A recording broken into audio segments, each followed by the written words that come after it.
7 o'clock here in New York City at 99.5 FM WBAI. Monty Alexander, Stir It Up, the music of Bob Marley.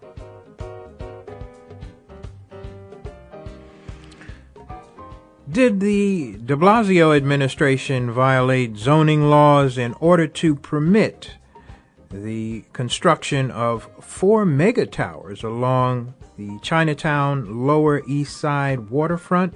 What is the city's responsibility in terms of infrastructure and the environment in a given community? And have local elected officials been complicit in this? Yet another gift for real estate developers. And we hope our next guest can shed some light on these questions. I welcome environmental lawyer Maureen Coates, and welcome back David Tu, a member of the Chinese Staff and Workers Association and of Lower East Side Organized Neighbors, or LESON. Maureen Coates is an environmental lawyer at Coates and Duncan. I welcome you both to WBAI's morning show. Thanks for being here. Thanks for having us, Mike. Thank you, Michael. Well, David, let's start with you first. What are your key objections here? I mean, the projects would add about 2,000 mostly market rate apartments in towers. But what are your key objections? Let's outline them a bit for us.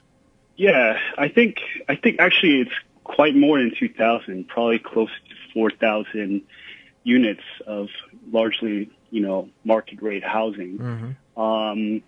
But I think the impact of this is going to completely devastate the neighborhood. Already, rents are skyrocketing, property values are skyrocketing. But I think just to put this in context, we see that the only reason why these developments were possible to begin with was because of the city's refusal, namely the de Blasio administration's refusal to pass the Chinatown Working Group Plan, which is a rezoning plan that would have protected the neighborhood from, rampant luxury development by providing restrictive height limits on the neighborhood. And so, I think the reason why we're taking a stand against these towers is because we see that in the end, all it will lead to is mass displacement. And furthermore, the surrounding neighborhood, the few square blocks that surround these proposed towers, is largely public housing and publicly subsidized housing. The de Blasio administration has actually accelerated the privatization of public housing far more than even the previous Mayor Bloomberg. And, we feel that if we allow these developments to take root, then it will be the end of public housing. It will be the end of Chinatown. It will be the end of the Lower East Side as we know it. Now, Maureen Coates, what are the problems on an environmental level? Let's take it there, because sometimes we go around this. We talk about the housing and the housing issues and the character of the community, which are absolutely very important, critical. But talk about the environmental level. What problems do you see? Well, Michael, there's actually a couple of interactive things going on between the very important zoning points David just made and the way the environmental analysis is conducted. David's right. The failure of the Chinatown Working Group zoning plan to go through is a big problem here.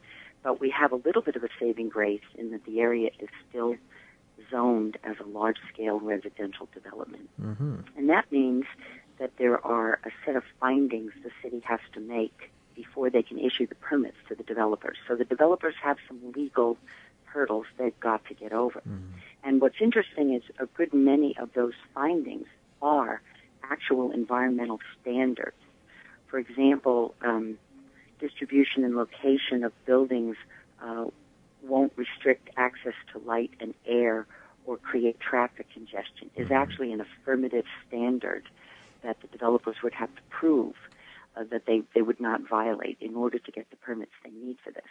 So this is an interesting case where the environmental impact statement and the zoning laws actually interact, and they apply in each other's backyards, if you will. Mm-hmm. So, for example, when we filed comments to the scoping, the draft scope of work, which is a standard piece of the EIS procedure, we said that, well, you have to treat the public housing in the area as a sunlight-sensitive resource, which means you can't put shadows over it.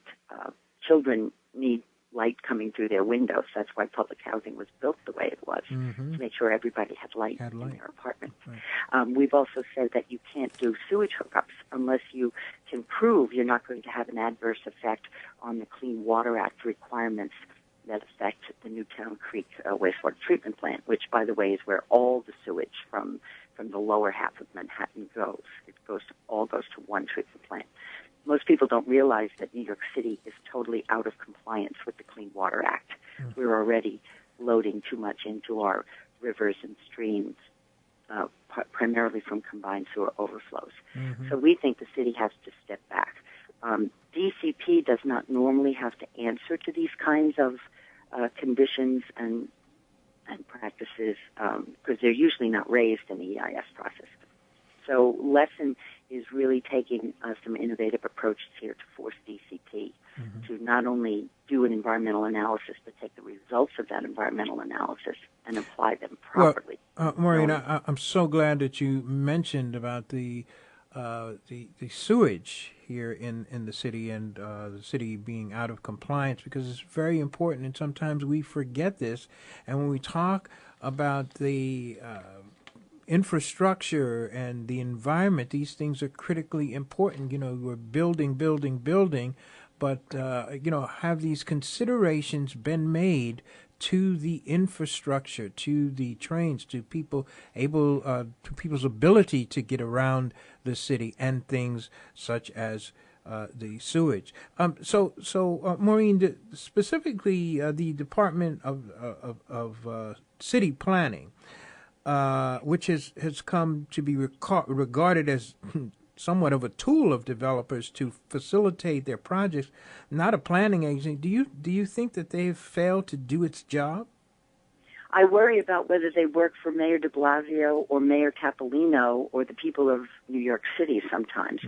One of the major concerns that's arisen in this particular case is that the community was never accurately alerted that the zoning resolution had these findings requirements in there before the permits could be issued.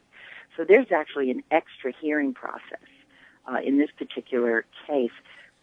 As you probably might have heard, the Department of City Planning arbitrarily determined that putting 3 additional buildings with 4 towers into a 4-square block area was a minor modification of the existing zoning, and therefore bypassed any ULURP process. I've spent my life working in the federal government, and I'm still surprised by the way the city can just unilaterally decide to avoid due process. But in any case, the city has bypassed any city council or the several processes associated with the ULURP by arbitrarily calling this a minor modification. When they did that, though, they neglected to mention that this large-scale residential development procedures would have to go forward. So happily, we've caught this one in time. I mean, we're trying to prevent a Rivington repeat where the Department of City Planning goes behind closed doors, pulls all these levers on the part of developers, and then the mayor comes out and says, oh, gee, oh, my, I don't know what happened, but I missed this one kind of thing. So everyone is totally on notice now. The comments have been filed. We've written letters. We've written emails. We've copied all the federal agencies and state agencies that are involved in Clean Water Act compliance. Good. To make sure that they know to be involved agencies. So the mayor can't say he doesn't know about this one. Right. So let me ask you both. Let's start with you, David. What are you asking for? I know I want to ask you both this question, starting with David. I know infrastructure is a big concern. What else? What are you asking for here? What we're asking for, I think our ultimate goal is, to stop these megatowers dead in the tracks. So what we're asking for is simply that the zoning law be enforced, that the zoning resolution that governs the LSRD be enforced. plain and simple. And, you know, like I mentioned earlier, this is part of a much larger fight against displacement in the community. And in the long term, the only way that we see it possible to preserve people's homes, small businesses that serve the folks in the community, people's jobs, is if the Chinatown Working Group Plan is passed. And so that's why we're calling on everyone in the community right now. You know, the big lie has been exposed. It's not a done deal, contrary to what the Blasio administration, Margaret Chin, and other elected officials have been saying for years. We can stop these towers, but it's up to us. We need to come together, demand accountability from our elected officials, demand that the zoning law is enforced, and call on the city to pass the Chinatown Working Group Plan. Chinatown Working Group Plan. And Maureen Coates, what are you asking for as well? Well, of course, the community's interests are first and foremost in all of this. But secondly, really, to your point about infrastructure, one of my goals is always to press the case that you can actually win. And unfortunately, in New York City, there are no laws that say you can't overload the subway, or you can't overload a school, or you can't overload a street. There are laws, however, that say you can't overload the East River or the Hudson River or the Newtown Creek. And this natural infrastructure, if you will, not the physical pipes or the train cars or the tracks, but rather it's this natural infrastructure, the capacity of our air and our land and our water to carry load, to absorb and carry the loads that these physical infrastructure systems rest in and on, is key here. And the way we can get better development, the way we can get more fair development, the way we can prevent overloading development is to bring forward these issues related to the natural infrastructure.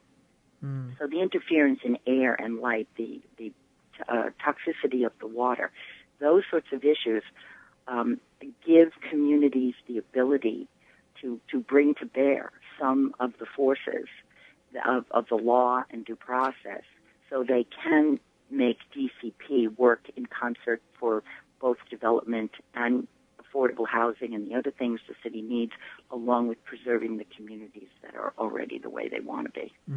Maureen, do you think this was a deliberate effort to circumvent the rules here? Yes, I think I definitely think there's some malintention of forethought, if you will. Okay. I don't.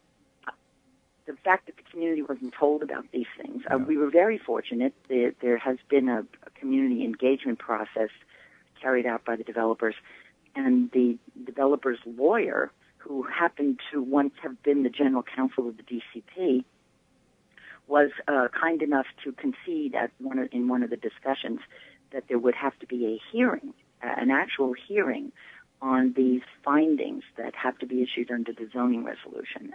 And that was the first time anyone in the community had heard anyone of any kind of official nature agree that there would have to be a public hearing on this. So these are the kinds of things that we have to force, that you have to hold everyone's feet to the fire just to get them to admit that there are procedural requirements. Is a pretty appalling state of affairs.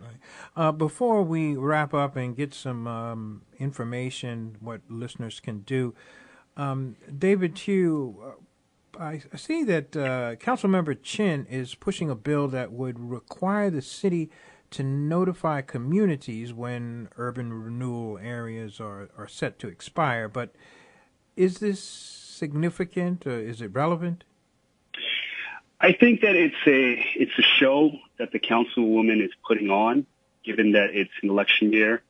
To be quite frank, almost everybody in the Chinatown and Lower East Side community, and I would say probably throughout the entire District 1, see that Margaret Chin is nothing but that she's deep in the pockets of the real estate developers.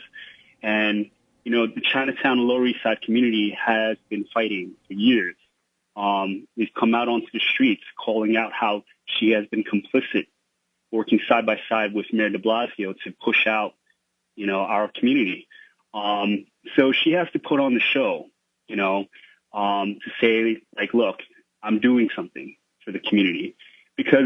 And the reason why I say this is because, the Two Bridges Urban Renewal Plan, is sort of a red herring that she's raised right now to try to, it's part of a campaign of, again, like misinformation, lies, because, the fact of the matter is the zoning resolution governing the large-scale residential development site can be enforced right now. Why hasn't she taken a stand? Mm-hmm. Why isn't she calling on the city to just simply enforce the law? She's had years to support and call for the passage of the Chinatown Working Group Plan. To this day, she still refuses to do that. Instead, she's calling for actually a racist rezoning of the Chinatown community, completely scrapping, the Chinatown Working Group Plan in full, and calling for the rezoning of a small part of Chinatown that will completely exclude the waterfront, where all these megatowers are being built, and exclude Latinos and African Americans who live on the Lower East Side from having equal protection. So I think it's just a show. It's just a show. Mm-hmm. Maureen, did you? Yeah, Michael, can I add, sure. Just real quickly, let me add to that. It's a very, very dangerous diversionary tactic, and it's a very deliberately dangerous diversionary tactic. To go back to a URA, an urban redevelopment area plan that expired 10 years ago, and suggest that nobody's known anything for 10 years, and all of a sudden they're just so surprised to find out that zoning has reverted to the district zoning and the underlying service is very deliberate, and it's very degrading, because it's another tactic designed to prevent the community from understanding that the large-scale residential development zoning still exists, and therefore those procedures will control, and the community has some opportunity to engage on those procedures. Mm-hmm. So that's not just, it's more than misinformation. That's a deliberate attempt to send somebody down the wrong road. Mm. And it's beneath Ms. Chin's dignity, and it's certainly beneath the mayor's dignity to have stood up in the town hall and said that the URA expiration means he can't do anything. Maureen Coates, how can people get involved? Is there a contact number that people, or a website that people can follow and get involved at a deeper level? Well, David, I think, has information on our Facebook page. Right. Yeah, people can contact lesorganizedneighbors@gmail.com. Mm-hmm. We also have a Facebook page, facebook.com/LESON17. Again, that's facebook.com/LESON17. So just to let people know, we're asking people right now to get involved. Mm-hmm. We've been actually asking everyone in the community to make phone calls to all the local elected officials, call on them to support LESON's comments on the draft scope of work. And we are also raising funds to continue our work, mm-hmm. our legal work. And so we hope that, everybody can contribute to that. Like Maureen said earlier, this is a real opportunity here, probably one of the best opportunities we've had in a long time to stop a Megatower development. Well, David Chu, thank you so much for being here, as well as Maureen Coates. I really appreciate you being on and shedding some light on this issue with us. We can fight back. Thank you so much. Thank you very much, Michael. All right, we will maintain our contacts with you both. David Chu, member of the Lower East Side Organized Neighbors, LESON, and the Chinese Staff and Workers Association, and Maureen Coates, an environmental lawyer at Coates and Duncan. This is The Morning Show on WBAI. We'll be right back.